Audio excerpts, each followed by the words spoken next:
Jadi kalau di dunia kiai yang masih orisinil itu, nafsu itu benar-benar dilatih. Maka masyhur dalam cerita ada orang perang sama Ali radhiyallahu anhu.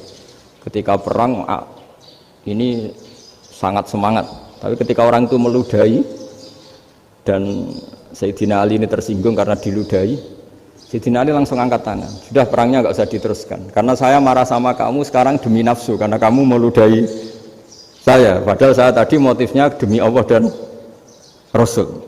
Jadi sangat tipis bedanya kita emosi karena diri kita dan emosi karena Allah dan Rasul. Sehingga ketika diludahin ini terus beliau mikir jangan-jangan perang saya karena saya diludahin. Nah, yang hilang dari peradaban modern adalah Allah itu tidak begitu hadir di hati kita. Saya sering cerita di mana-mana, teks hadis itu sebenarnya berbunyi gini, ini hadis sahih. Mangka na yu'minu billahi wal yaumil akhir fal yukrim jarohu. Ada yang fal yukrim jarohu doifahu, ada yang fal yakul khairan aul yasmut. Siapa yang iman dengan Allah dan Rasul maka harus memuliakan tetangganya, memuliakan tamunya. Dulu itu ada seorang ulama dipanggil anak muda, dibully terus sekarang. Wahai kiai, datang ke rumah saya. Datang kiai itu. Setelah sampai ke rumah orang itu, silakan kiai kembali ke rumahnya, saya tidak butuh kiai. Kiai itu dengan riang kembali. Setelah di rumah dipanggil lagi, Pak Yai silakan datang ke rumah saya. Datang lagi, ya senyum-senyum kiainya santai. Wah nggak jadi butuh Pak Yai, silahkan kembali lagi. Sampai 3 kali. Oh itu kalau rektor digitukan marah itu, dosen marah.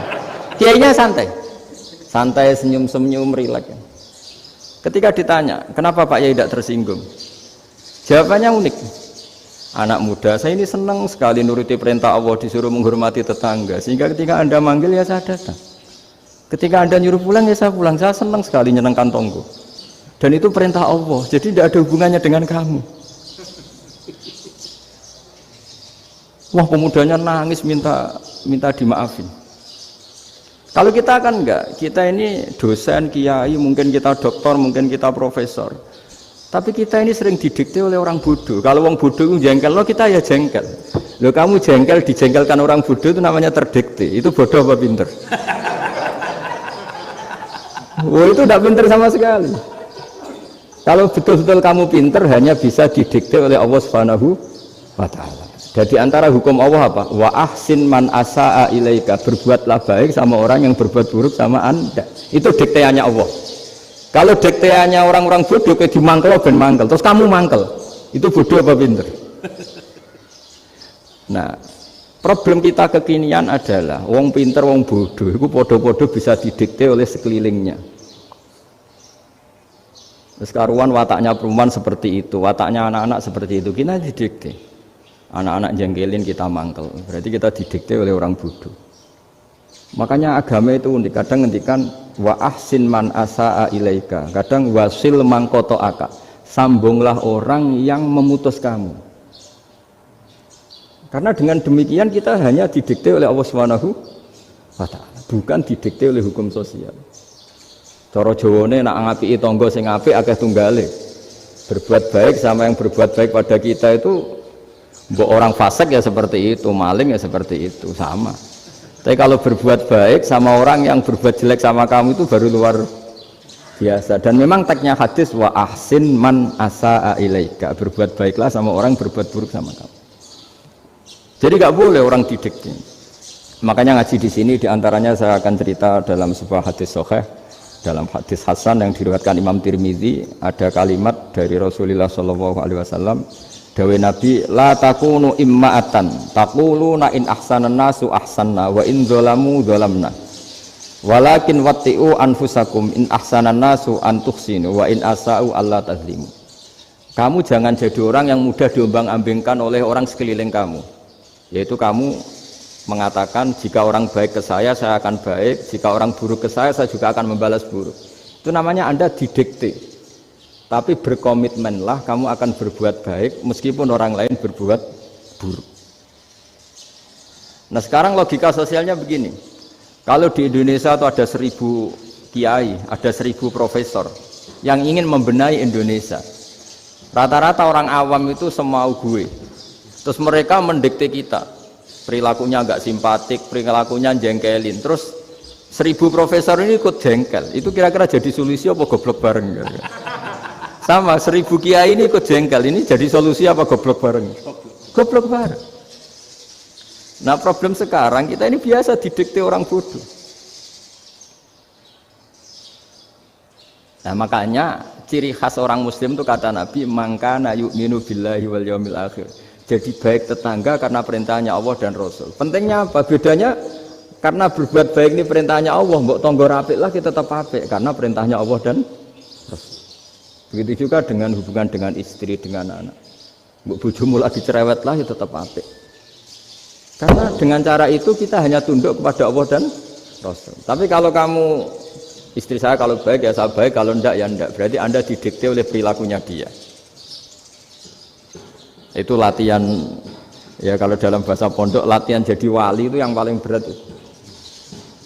Nabi itu kalau sama orang munafik itu sabarnya Masya Allah. Padahal Nabi berso kalau orang itu orang munafik.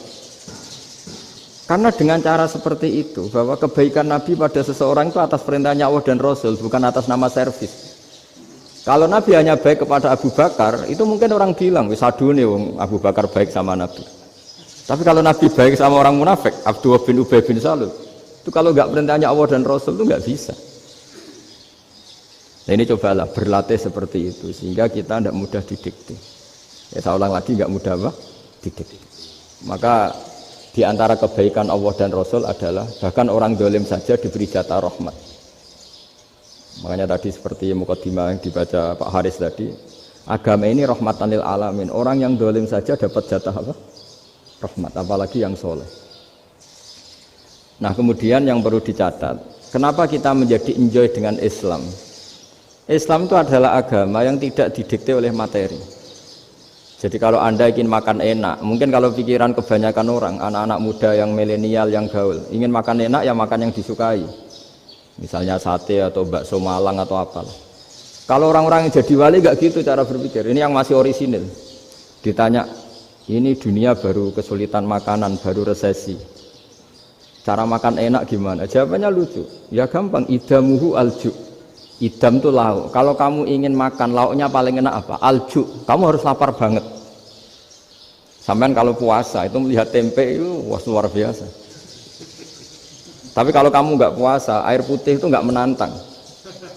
Tapi kalau puasa, tempe air putih itu menarik dan Anda tetap lahap.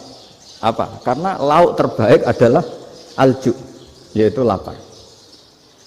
Nah tapi kita ini enggak, kita ini kayak orang bodoh. Kayak orang bodoh tadi, profesornya makan nyaman ya kalau sesuai selera. Nah itu kan sama dengan anak-anak ABG. Anak ABG itu makan lahap ya kalau yang disukai. Lalu bedanya apa ABG sama profesor? Kalau cara berpikir masih sama kan itu.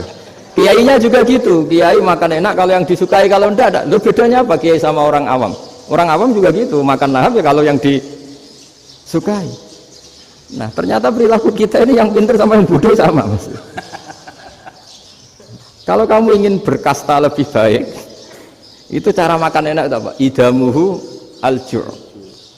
Lauk terbaik adalah karena kita sangat lapar. Makanya masyhur dalam cerita-cerita tarikh sirah nabawiyah, Nabi diberi hadiah, beberapa hadiah. Di antaranya ada yang diterima, ada yang enggak. Termasuk yang dikembalikan itu dokter. Ada seorang raja memberi hadiah Nabi dokter Tobit. Itu sama Nabi dikembalikan. Karena dokter ini sudah lama kumpul Nabi itu enggak pernah sakit. Akhirnya dokter ini putus asa, ini enggak perlu diobatin. Ketika ditanya, kenapa ya Rasulullah engkau tidak pernah sakit? Karena kita ini kaum, kita ini komunitas masyarakat yang tidak akan makan kecuali lapar. Dan kalau sudah makan, berhenti sebelum kenyang. Jadi sederhana sekali pengobatan zaman Nabi. Sebagian besar penyakit itu pasti disebabkan kita ceroboh dalam hal makan. Sudah ngerti kalau durian masalah, kalau makan durian enggak kehitung gitu, apalagi kalau gratisan itu tambah banyak gitu. Pola tidur juga gitu kata Nabi, dan kita tidak tidur kalau tidak sangat ngantuk. Nah itu namanya orang-orang soleh yang sudah tidak didikte materi. Kalau yang dididik materi kan bisa tidur nyenyak kalau kasurnya enak, AC gini-gini. Sebenarnya enggak, tidur enak itu ya kalau sangat ngantuk. Mbok di gudang, mbok di bis, kalau sangat ngantuk ya semuanya ya enak. Sama, mbok lapar, mbok hanya tempe, tapi kalau sangat lapar itu ya enak. Nah ini ilmu yang mulai hilang, ilmu-ilmu yang mulai hilang.